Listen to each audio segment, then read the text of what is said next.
Sebelumnya marilah senantiasa kita panjatkan puji dan syukur hanya kepada Allah atas segala limpahan nikmatnya kepada kita, terutama sekali nikmat iman, Islam dan sehat afiat. Sebelumnya juga saya mengucapkan taqabbalallahu minna wa minkum, ja'alanallahu wa iyyakum minal a'idina wal faizin kulla amin wa antum bi khair. Semoga senantiasa Allah menerima amal-amal kita di bulan Ramadan, dijadikan kita menjadi hamba-hambanya yang beruntung, mendapat kemenangan, dan juga sepanjang tahun insya Allah dalam keadaan baik sampai Ramadan tahun depan. Amin ya rabbal alamin.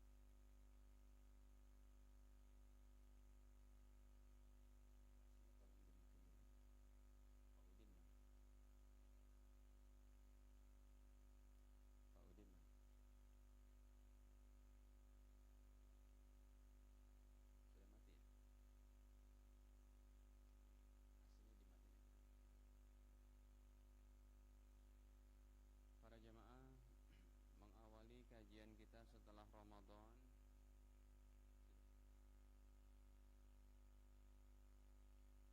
adalah istiqomah sampai ajal tiba.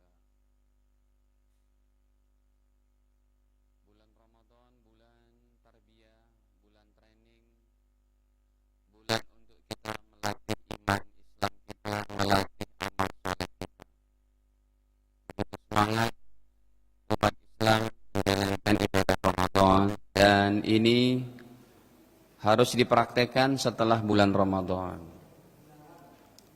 Kenapa kami beri tema istiqomah sampai ajal tiba? Karena kita nggak tahu kapan ini ajal datang.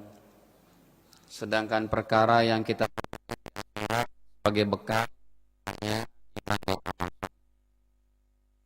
Dan jembatannya adalah istiqomah. Kemarin di sini Idul Fitrinya hari apa, Pak? Bukan hari Jumat ya? Oh, berarti nggak ikut ormas. Baik, hari Sabtu. Hari Sabtu itu sholat subuh, laki-lakinya berapa saf, Pak? Ingat nggak? Hah? 3 saf. Baik. Sholat Idul Fitrinya sampai kemana safnya? Sampai luar. Padahal sholat subuh hukumnya apa? Sedangkan Idul Fitri sunnah. Kenapa yang wajibnya cuma 3 saf, yang sunnahnya sampai meluber keluar? Kalau kita gambarkan sebagai perkara yang hukumnya bukan wajib, kalau istiqomah kan wajib. Perkara yang hukumnya boleh, mubah, jaiz, contohnya makan sehari 3 kali. Makan sehari 3 kali hukumnya bukan wajib, berarti yang tadi nggak makan siang dosa tuh. Hukumnya boleh. Makan minum setiap hari hukumnya boleh itu secara umumnya. Perkara yang hukumnya boleh saja kita istiqomah, nggak pakai disuruh. Kenapa? Karena kita merasa perlu, merasa butuh. Ya. Karena kita merasa penting perkara itu. Yang perkara mubah aja nggak disuruh kita istiqomah, apalagi yang masalah wajib ibadah ini. Hadirin, Ramadan sudah meninggalkan kita, dan menurut sunatullahnya segala sesuatu itu baik buruknya pasti berakhir. Ya. Ramadan 1446 Hijriah udah pergi itu, Pak. 1447 Hijriah sudah pergi, nggak kembali lagi. Kalau toh datang Ramadan yang akan datang, beda lagi tuh. Kebaikan keburukan menjadi sunatullah, ketentuan Allah berakhir. Bahkan kita bisa lihat dalam Al-Quran, ya, bagaimana Nabi Ibrahim dengan dakwah Islamnya sudah berakhir. Bagaimana kegigihan Nabi Nuh mengajak sang istri beriman kepada Allah sekalipun istrinya tidak beriman sudah berakhir. Bagaimana pemerintahan Nabi Sulaiman yang penuh dengan keadilan, rakyatnya saat itu penuh dengan gemah ripah loh jinawi, sudah berakhir. Keburukan-keburukan serta kezoliman orang terdahulu pun Allah ceritakan dalam Al-Quran. Bagaimana sombongnya Fir'aun, zolimnya Fir'aun sudah berakhir. Bagaimana petantang petentengnya Korun dengan kekayaannya sudah berakhir. Semuanya sunatullah begitu berakhir. Kita baru mengaji ini mulai taklim baru 5 menit. Bentar lagi habis nih Pak. Betul?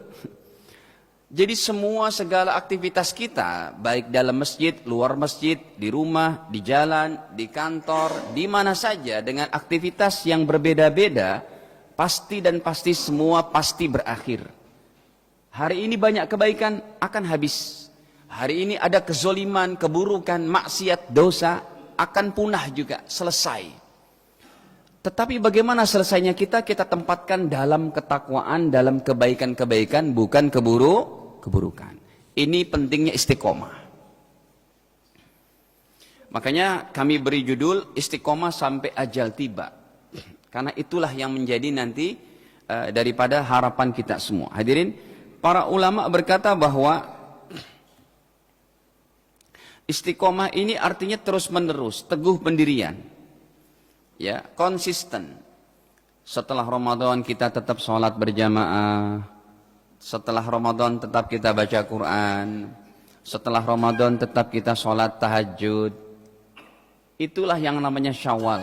Amal kita tetap meningkat, enggak down, enggak lemah. Tetap menjadi orang baik. Ya. Nah, hadirin.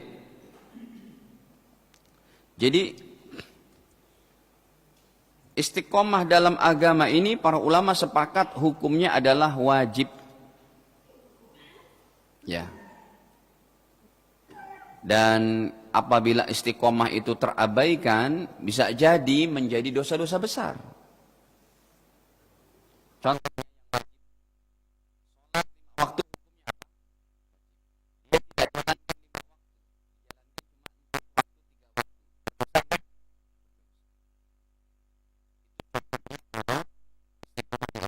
akan menghasilkan pagi beriman, sorenya murtad, pas lagi dia murtad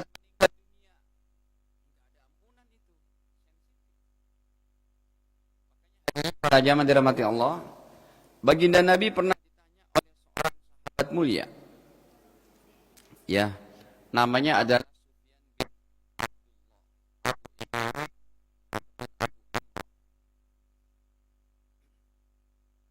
Abu Bakar, yaitu Sufyan bin Abdullah, bertanya, ya Rasulullah, wahai Rasul, qul fil Islam, qaulan, satu nasihat, la as'al anhu ahadan ghairaka, yang saya tidak akan bertanya kepada orang selain engkau ya Rasul, nasihati aku. Rasul bersabda, wahai Sufyan, wahai umat Islam. Beliau memang berkatanya untuk Sufyan bin Abdullah, tapi maksudnya untuk seluruh umat Islam. Wahai Sufyan, amantu billah, katakanlah aku beriman kepada Allah. Summastaqim, kemudian istiqomahlah. Ya, hadirin, kita buka ayatnya.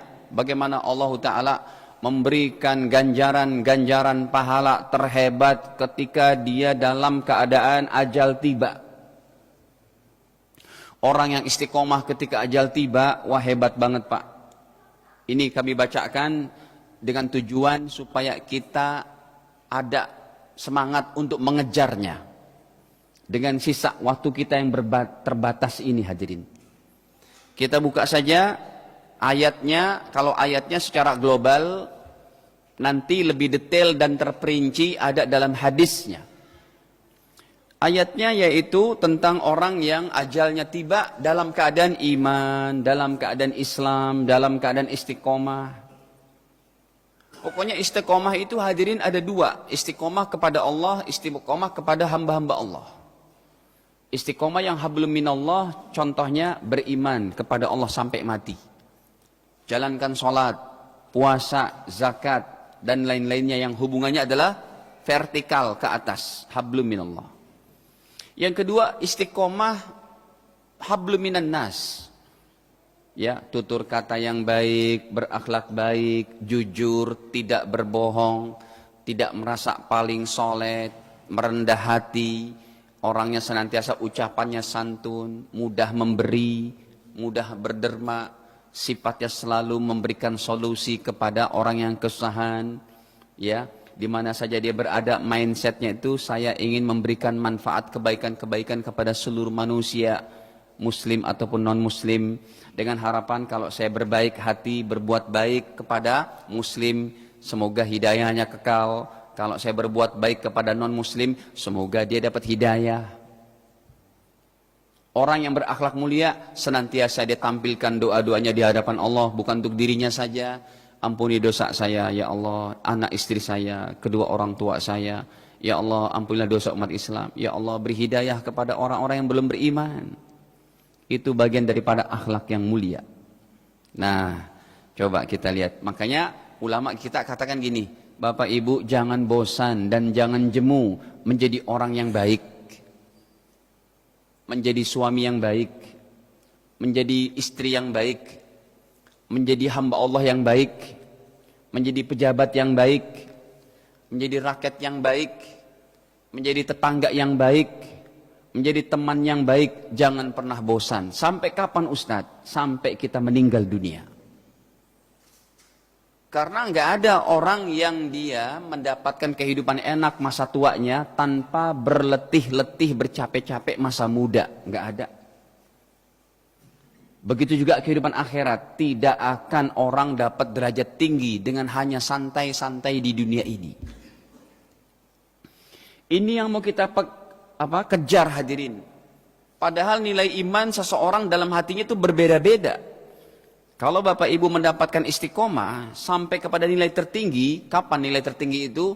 Ketika Anda mendapat musibah, penyakit, Allah uji dengan ini itu, hati Anda tetap tersenyum di hadapan Allah. Tidak gerasak-gerusuk, tidak putus asa.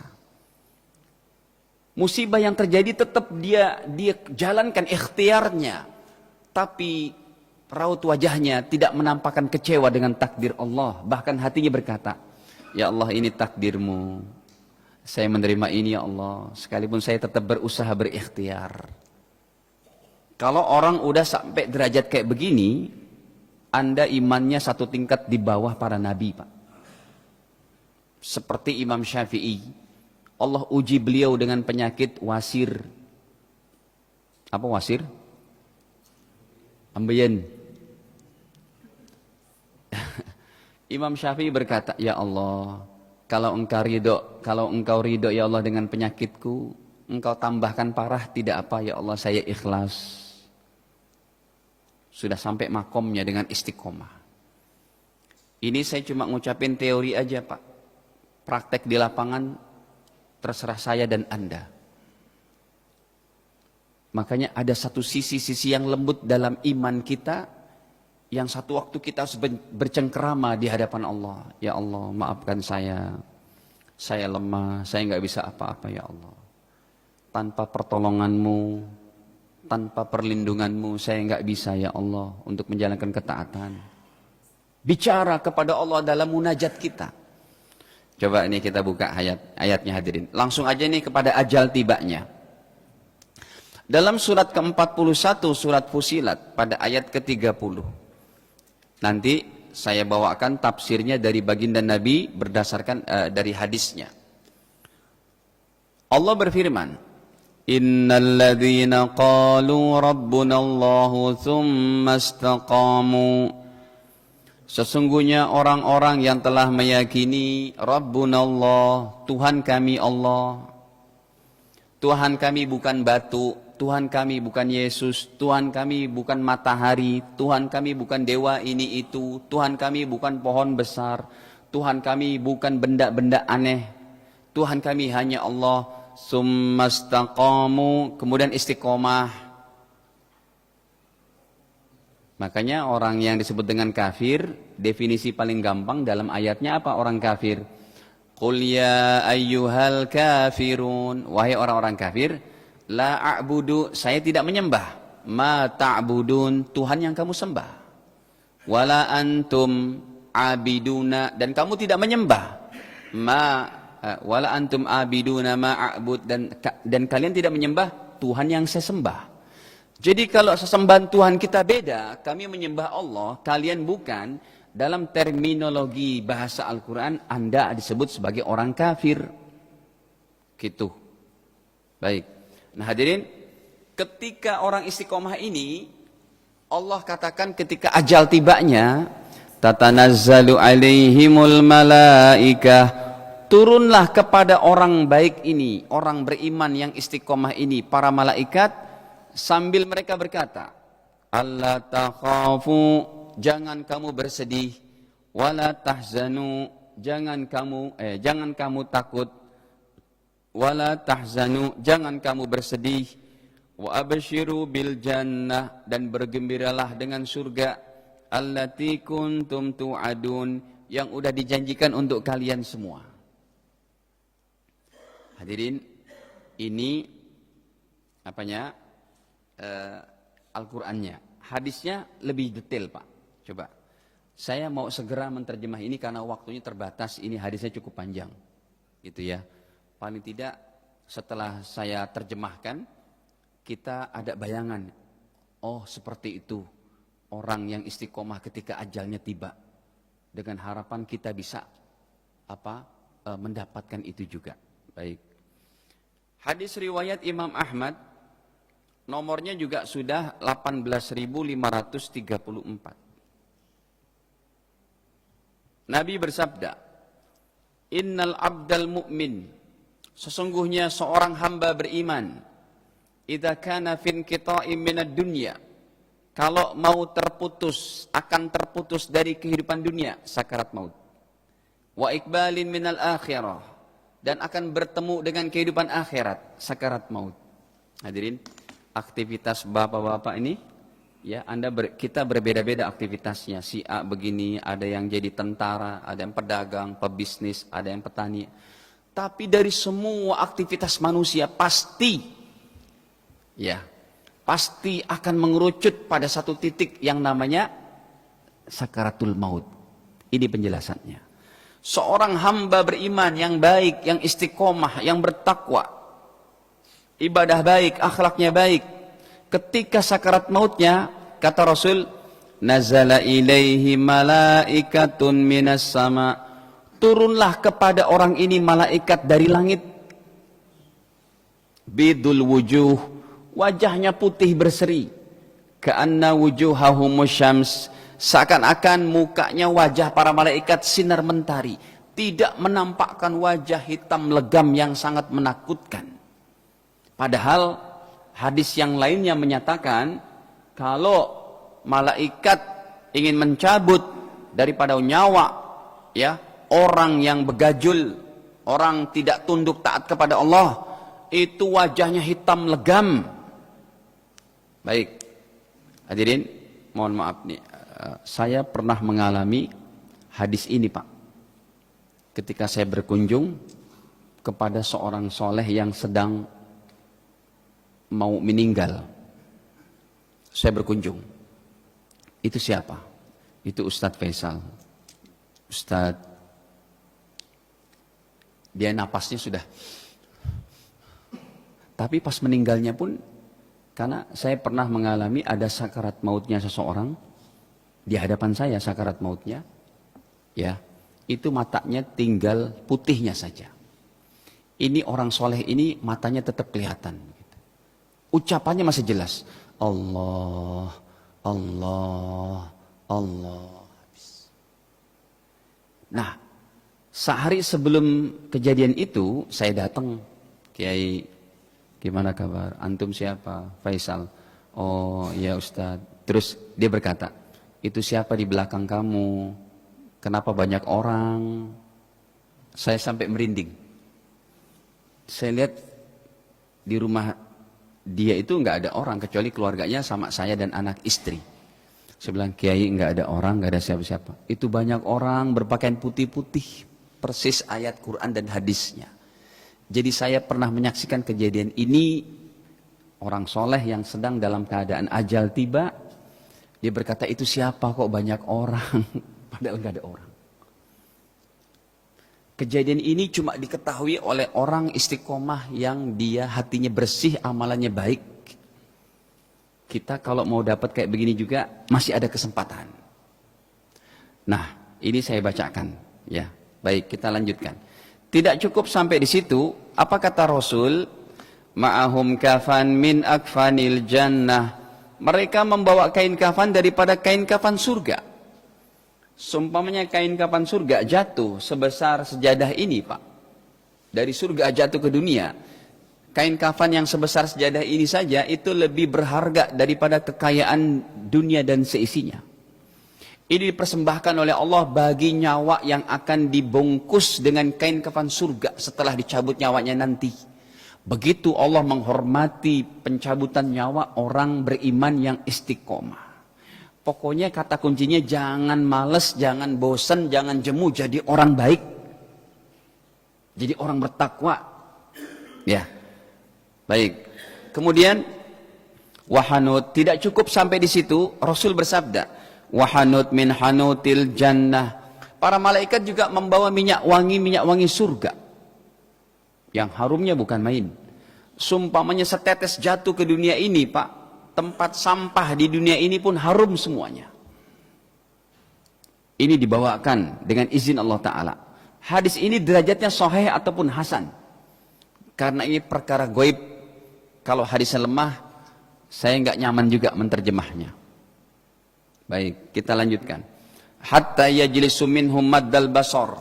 Sehingga para malaikat duduk mengelilingi si calon jenazah. Akan dicabut nyawanya. Anak istri, anak suaminya ada di situ, tapi mereka tidak mengetahui. Kemudian, summa yaji'u malakul maut. Kemudian datanglah malaikat maut alaihi salam. Israel. Malaikat maut akhirnya datang dan Rasul mengajarkan kita kalau menyebutkan nama para malaikat pakai kata-kata alaihi salam. Baik. Malaikat maut pun wajahnya tidak menampakkan wajah yang menyeramkan. Wajahnya putih berseri. Hatta yajlis. Sehingga malaikat maut duduk. Inda ra'sihi. Di dekat kepala orang soleh ini yang akan meninggal dunia. Tidak sampai di situ. Kata Rasul, malaikat maut memuji hamba Allah ini. Ayatuhan nafsu thayyibah. Wahai bapak, wahai ibu, wahai orang yang istiqomah dalam iman amal soleh. Wahai jiwa yang baik, dipuji oleh malaikat maut. Pak, Allah memang, ini kan hadis, Pak. Ayatnya aja insya Allah bisa kita tampilkan. Para malaikat mendoakan kita, orang-orang yang beriman, yang bertobat. Bahkan malaikat berkata, hindarkan ya Allah hamba-Mu ini dari siksa neraka jahim. Itulah orang beriman. Jadi kalau orang beriman, bertakwa dan istiqomah, semua aktivitas dia, mau dia jadi pedagang, karyawan, pegawai, mau jadi ini itu, semua akan menjadi pahala. Tapi sayang Pak, orang sekaya seberapapun kalau dia nggak punya iman, udah enak paling 70-60 tahun. Kita nggak begitu. Kita ada yang disebut dengan hakikat masa depan. Hakikat masa depan itu bukan di dunia.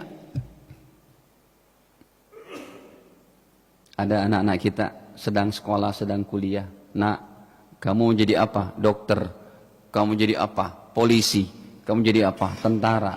Kamu jadi apa? Insinyur. Emang kalau udah jadi insinyur, jadi ini itu selesai masalah? Tidak. Yang disebut hakikat masa depan kalau semua kita udah masuk surga Allah. Baik. Tidak sampai di situ. Maksudnya gini. Contohnya ini saya bukakan ayatnya. Bahkan para malaikat Pak. Kalau ini kan hadis nih. Ada hukum tertinggi Al-Quran. Malaikat mendoakan kita orang-orang beriman. Ini ayatnya. Saya buka dalam surat ke-40, surat Ghafir. Ayatnya ke-7. Alladzina yahmilunal arsya, para malaikat yang memikul arasy. Para petugas Allah nih, malaikat yang menggotong arasy. Wa man haulahu, dan para malaikat yang berada di sekeliling arasy. Yusabbihuna bihamdi rabbihim, mereka bertasbih memuji Allah Ta'ala, Tuhan mereka. Wa yu'minuna bihi, dan mereka beriman kepada Allah. Kalau jin dan syaitan tidak dijamin beriman. Ada yang beriman, ada yang kafir. Tapi kalau malaikat semuanya beriman. Wa yastaghfiruna lilladzina amanu, dan mereka memohonkan ampunan untuk orang-orang beriman. Allah yang kabarkan. Jadi kalau kita tetap beriman, jadi orang baik, tetap didoakan. Coba kita lihat lagi. Rabbana wasi'ta kulla syai'ir rahmatan wa ilma. Ya Allah, ilmu dan rahmatmu meliputi segala sesuatunya. Apa kata para malaikat lagi? Faghfir lilladzina tabu, ampunilah dosa orang-orang yang bertobat. Wattaba'u sabilaka, dan orang-orang yang mengikuti jalanmu, jalan Islam. Waqihim adzabal jahim, dan ya Allah, hindarkanlah mereka dari siksa neraka jahim. Baik, kita lanjut kepada hadisnya.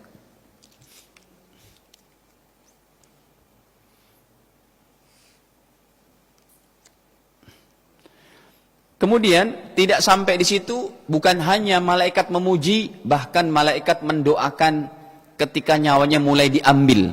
Apa kata malaikat Israel? Ukhruji ila maghfiratin minallah wa ridwanin. Wahai hamba Allah yang baik, yang soleh, yang istiqomah, saya cabut nyawamu, kembalilah kamu kepada ampunan Allah.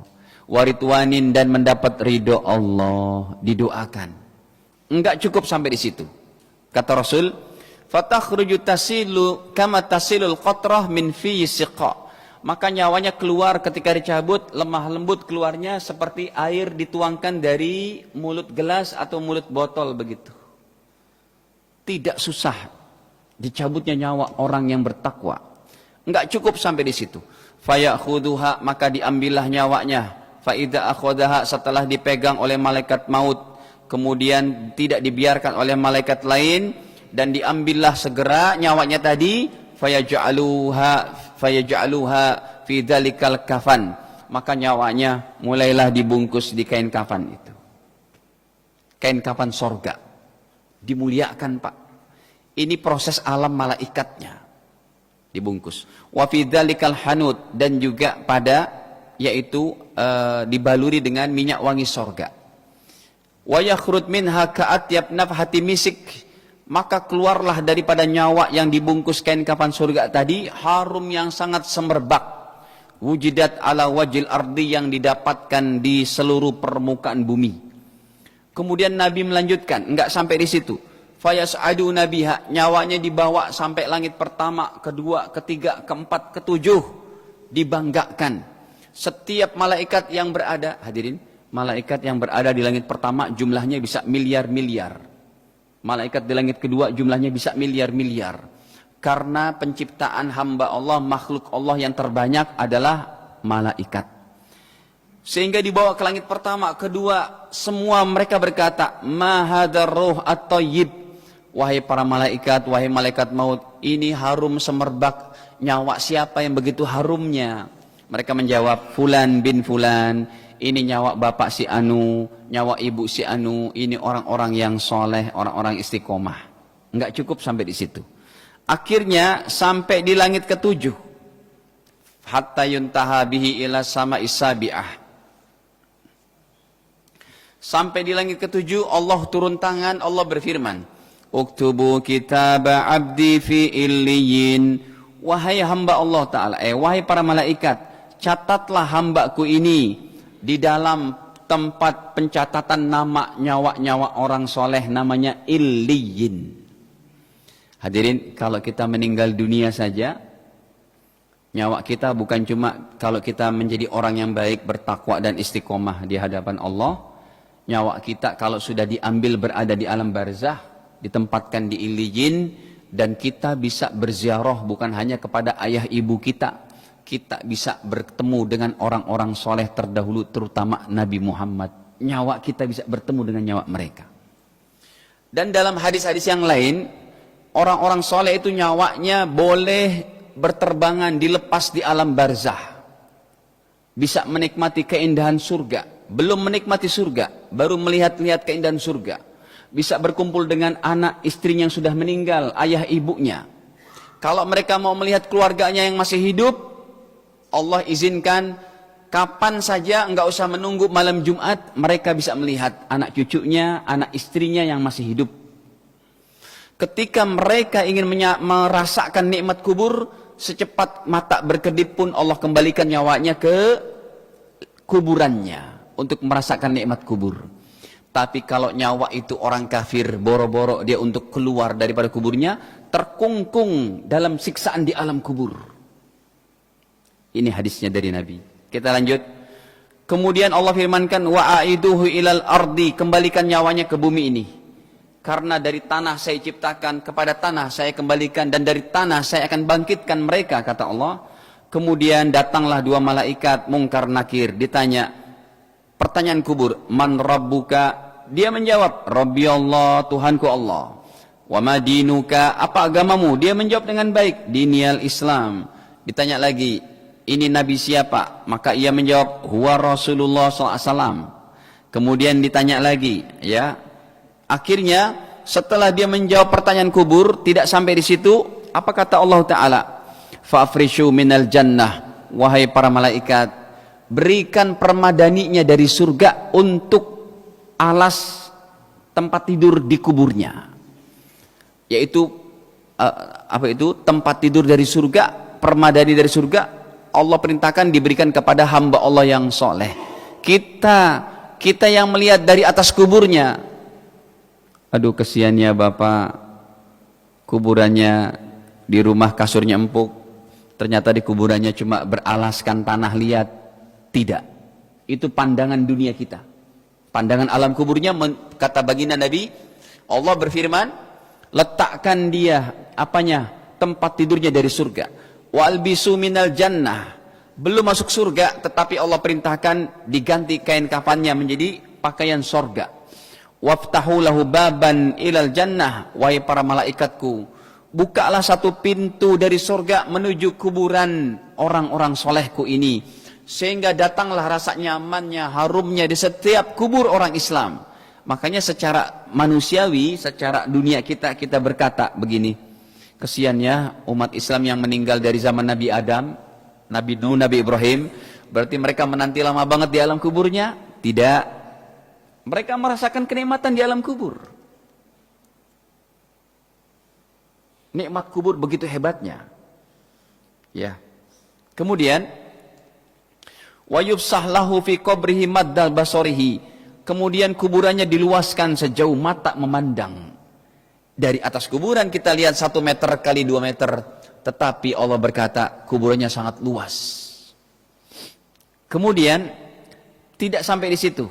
Wa ya'tihi rajulun hasanul wajah, datanglah laki-laki berwajah ganteng, datanglah perempuan berwajah cantik kalau jenazahnya perempuan. Hasanus siyabi, pakai pakaian yang sangat indah. Thayyibur rih, wanginya sangat semerbak. Sehingga orang-orang ini datang sambil berkata, absyir billadzi yasurruka hadza, bergembiralah kamu wahai bapak, inilah yang Allah janjikan untukmu. Si mayit orang soleh ini bertanya, man anta, kamu siapa? Fawajuka waju yaji'u bil khair, wajahmu itu menampakkan wajah-wajah baik loh. Kalian siapa? Kenapa datang ke kubur saya? Mereka menjawab, fayaqul, yang pertama menjawab, ana amaluka soleh, saya adalah amal solehmu. Yang ini menjawab, saya solatmu, saya puasa Ramadanmu, saya akhlak muliamu, saya sedekahmu, saya tahajudmu, saya bacaan Qur'anmu. Kami mendatangi kamu semua di kuburmu ini yang kami akan menjaga kamu dari himpitan kubur. Kata si mayit orang soleh ini, ya Allah, nikmat betul di alam kubur saya. Sehingga dia berkata, Rabbi aqimis sa'ah, ya Allah udah deh cepetin bangkit hari kiamat ya Allah. Di kuburan aja enak begini, apalagi kalau kita udah masuk surga, udah cepet tolong bangkitkan. Allah katakan, sebentar ya, tidurlah kamu, nam kanomatil arus, tidurlah kamu sebagaimana tidurnya pengantin baru. Tapi kalau dia terbangun dari tidurnya lagi, bisa jadi hari kiamat, ataupun dia ingin menikmati daripada keindahan alam barzah, berziarah kepada orang tuanya, karena nyawa ini seperti satu tentara yang dikerahkan. Kalau saling mengenal karena keimanan berkumpul. Jadi kalau kita meninggal dengan iman, takwa, istiqomah, nyawa kita berkumpul dengan nyawa Sayyidina Muhammad sallallahu alaihi wasallam. Tapi kalau orang tidak beriman, nyawanya kumpul dengan para begajul-begajul seperti Fir'aun, Korun, Haman, Namrud, Abraha, Abu Lahab, fulan-fulan dan fulan. Nah, para jemaah, azan jam berapa? Hah? 2 menit. Tapi pas udah terjemahnya udah selesai. Hadirin, ini yang mau kita raih, yang udah kita baca. Hari-hari saya, waktu-waktu saya mengetahui untuk mengaturnya. Bapak Ibu juga yang mengatur dan mengetahui waktu-waktu Anda semua. Hidup ini pilihan, terserah kita seperti apa. Ya, silakan. Azan dulu.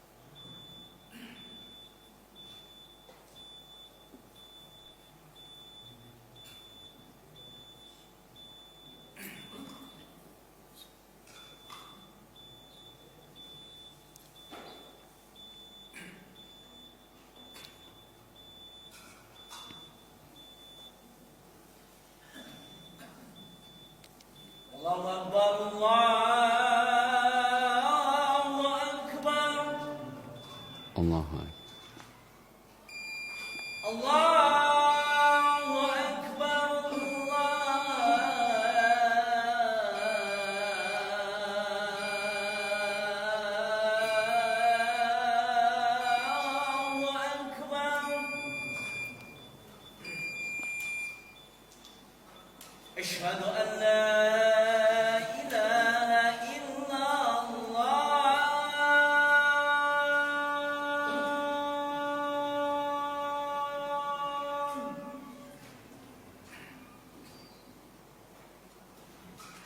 أشهد أن لا إله إلا الله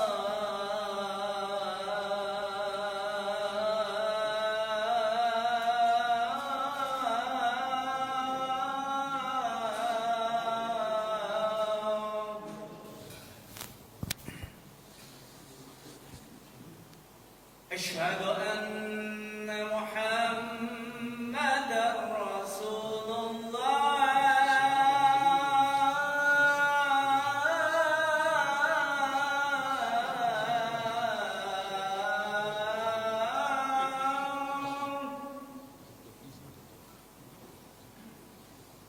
أشهد أن محمدا رسول الله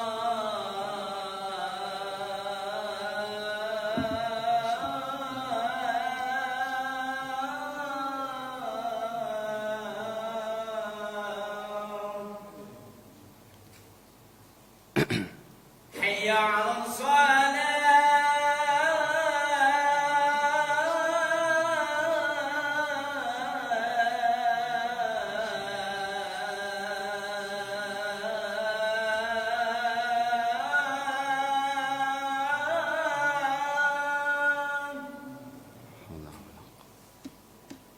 حي على الصلاة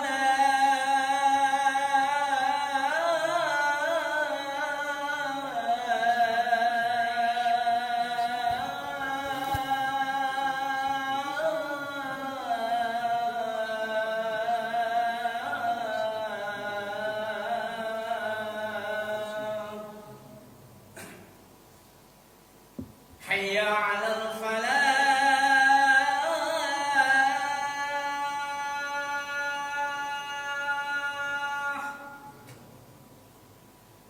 حي على الفلاح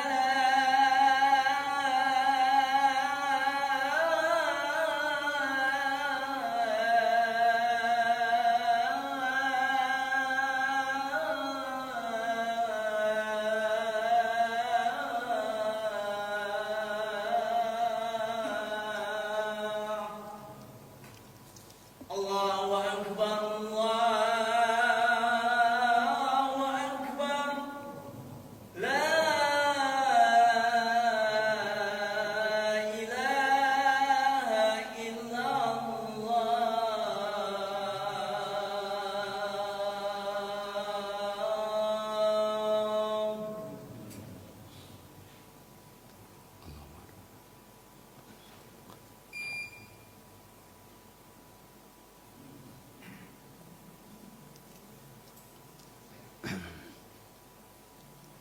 Hadirin, terakhir kiat-kiat istiqomah. Yang pertama, selalu menjalankan perintah Allah dan menjauhi larangannya dalam setiap kondisi dan keadaan. Insya Allah kalau poin pertama ini kita pegang, kita akan istiqomah. Ya, menjalankan perintah Allah ketika di rumah, di jalan raya, di kantor. Makanya agama ini tidak boleh cuma berada di masjid-masjid. Amalan agama tidak boleh hanya berada di pesantren-pesantren. Amalan agama tidak boleh hanya ada di majelis-majelis taklim. Amalan agama tidak boleh cuma ada di Masjid Haram dan Masjid Nabawi. Amalan agama harus ada di setiap lini kehidupan kita. Jadi yang pertama, jalankan perintah Allah, jauhi larangannya dalam setiap kondisi dan keadaan. Insya Allah istiqomah. Yang kedua, ikut kepada sunnah Nabi SAW. Sejak bangun tidur sampai tidur lagi. Bangun tidur pakai sunnah Nabi, baca doa. Alhamdulillahilladzi ahyana ba'dama amatana wa ilaihin nusyur. Baca doa. La ilaha illallah wahdahu la syarikalah. Lahul mulku walal hamdu yuhyi wa yumit. Wa huwa hayyun la yamut biyadihil khair wa huwa ala kulli syai'in qadir. Setelah bangun tidur, ikut sunnah Nabi, ke toilet, baca doa. Masuk langkah kaki kiri. Keluar baca doa. Langkahkan kaki kanan. Salat tahajud dijalankan. Salatnya berjamaah. Ya. Begitu seterusnya. Mau berangkat dari rumah, salat dulu 2 rakaat. Mau ke kantor, mau kemana. Sampai di kantor, dia baca Alhamdulillah, dia berzikir. Terus begitu. Yang ketiga, ikhlas dalam setiap beramal. Ya. Hanya karena Allah Ta'ala saja kita beramal. Yang keempat, sungguh-sungguh dalam mengerjakan amalan. Dengan cara apa? Meyakini setiap amal yang kita buat, kemungkinan ini amal terakhir. Ya Allah, ini saya mau sholat isya, ya Allah. Bisa jadi ini sholat terakhir saya. Sehingga kalau kita meyakini setiap amal kayak begitu sungguh-sungguh, maka selalu dalam amal kita tidak akan mengabaikan kekhusyuan. Tadi sholat maghrib, sebelum kita baca niat, ya, ataupun sebelum kita takbir, ya Allah, ini saya khawatir sholat terakhir saya, ya Allah, berikan saya kekhusyuan. Begitu seterusnya. Yang kelima, berteman dengan orang-orang soleh. Kata Nabi, Anda berteman dengan orang pandai besi, tukang ngelas lah, ini itu di bengkelnya. Insya Allah baju Anda jadi bau sangit juga. Tapi kalau Anda berteman dengan tukang minyak wangi, insya Allah bajunya akan apa? Harum juga. Itulah perumpamaan teman yang soleh dan tidak solehnya. Ya, sedikit banyaknya bisa memberikan imbas kepada kita, termasuk anak-anak kita. Hadirin, kasih tahu, bergaulah dengan orang-orang baik, jangan bergaul dengan orang-orang tidak baik. Ya, yang keenamnya terakhir, berdoa kepada Allah Ta'ala supaya diberikan hakikat istiqomah. Doa, ya Allah berikan hakikat istiqomah pada saya, ya Allah. Gitu. Nah, ini diantaranya uraian tentang kajian pertama setelah Ramadan, istiqomah sampai ajal tiba. Semoga Allah Ta'ala mudahkan saya dan jamaah semua untuk mengamalkannya. Amin ya rabbal alamin. Cukup? Ya. Saya mau bertanya sekaligus merupakan saran di luar daripada materi ini. Saya pernah mendengarkan pembahasan hadis bin Malik. Hadis Anas bin Malik, tapi tidak disebutkan matan hadisnya dan juga perawinya. Cuma menjelaskan bahwa banyak orang yang membaca Al-Quran, tapi akhirnya Al-Quran datang melaknatnya. Nah, saya kira Pak Maulana sebagai ahli hadis mungkin sudah bisa. Iya, ada redaksinya yang seperti itu. Tapi begini Pak, saya tidak meminta untuk dijawab sekarang ini. Saya menyarankan untuk mungkin pertemuan yang akan datang bisa menyediakan sedikit waktu agak lebih banyak untuk membahas ini. Karena salah satu daripada alasan itu adalah banyak pembaca Al-Quran yang menentukan target dengan bacaan yang cepat, tapi melalaikan bacaan itu dengan yang baik. Kemudian ada juga alasannya,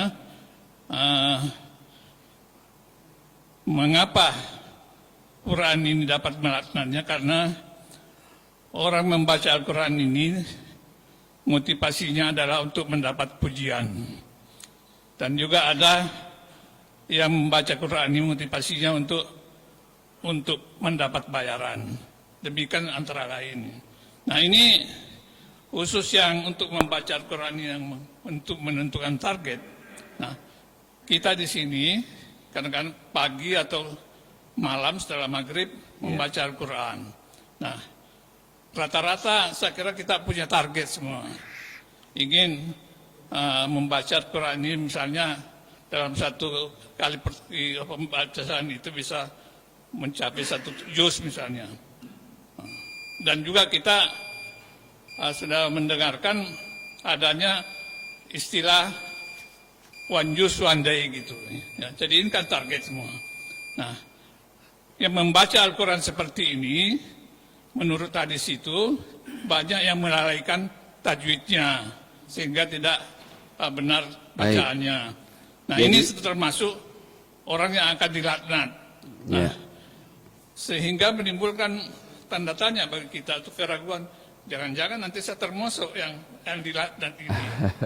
Oleh karena itu saya mohon Pak Maulana, mungkin pertemuan yang akan datang ini bisa sedikit membahas masalah ini. Yang akan datang libur dulu, karena saya berangkat haji tanggal 7 Mei insya Allah. Ya enggak apa-apa Pak. Jadi nunggu 2 bulan lagi. Ya gitu ya. Ya enggak apa-apa Pak, yang penting kita mendapatkan. Insya Allah, nanti diingatkan ya Pak Udin. Ya. Jadi keberangkatan saya insya Allah dari tanggal 4 sih sebenarnya, dari tanggal 4. Karena kita pakai travel yang plus, yang VIP, jadi kembalinya tanggal 29. Cuma 24 atau 25 hari gitu kurang lebih. Ya. Nah, itu saja Pak. Terima kasih. Insyaallah. Demikian dapat kami sampaikan. Kita akhiri dengan kafarah majelis. Subhanakallahumma bihamdik, asyhadu an la ilaha illa anta astaghfiruka wa atubu ilaik. Wassalamualaikum warahmatullahi wabarakatuh.